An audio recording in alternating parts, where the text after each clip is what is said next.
Hello mga friendship, ito naman po yung pupunta kami ngayon at mag-hiking kami sa San Miguel, Bulacan. Ayan po kung saan po kami mag-hiking. Bandang San Miguel daw po. Maaga nga po kami gumising dyan para makasama kami, para umakyat ng bundok. Ayan nga po at pumasok din po kami sa ilang kuweba doon sa campsite at ng bundok. Sumama po kami dun sa pinsan ng asawa ko po. Yan nga po, medyo madami din kami kasi po yung mga kaibigan din po niya ay kasama din po namin. Malapit lang po ito sa San Miguel, Bulacan. Ay, San Miguel, Bulacan po pala to. Nakadaan din po pala kami dyan sa may bandang parang sapa po yata yun or malikit na ilog.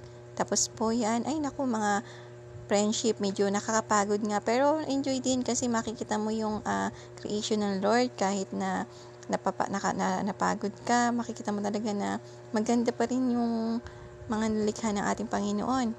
Ayun nga po, naglakad po kami hanggang makarating po kami dun sa bundok at sa pinaka tuktok ng bundok po. Yan nga po, yan na bali po yung pinaka tuktok po ng bundok.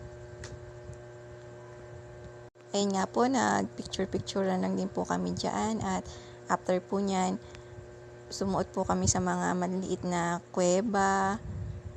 Marami rin po kami nakitang mga, parang dalawang kuweba po yata yun na napasok namin dyan. Hindi naman po nakakatakot na makapasok sa kuweba kasi po may guide naman po na talaga naman pong aalalayan po kayo kapag po papasok na kayo at saka lalabas. Yun nga lang po medyo matitirik po at saka medyo matutulis po yung mga bato. Ayan po. Tapos po pagkatapos po namin makapasok sa kuweba, yan po parang pauwi na po yata kami dyan eh. Tapos po pala nakadaan po kami sa may ilog. Yan pong ilog na yan, meron po dyan parang tulay. At tumulay din po kami dyan. Nakakatuwa lang po. At yun lamang po. Ayun nga po namin. At yun lamang po mga friendship. Hanggang susunod na video po.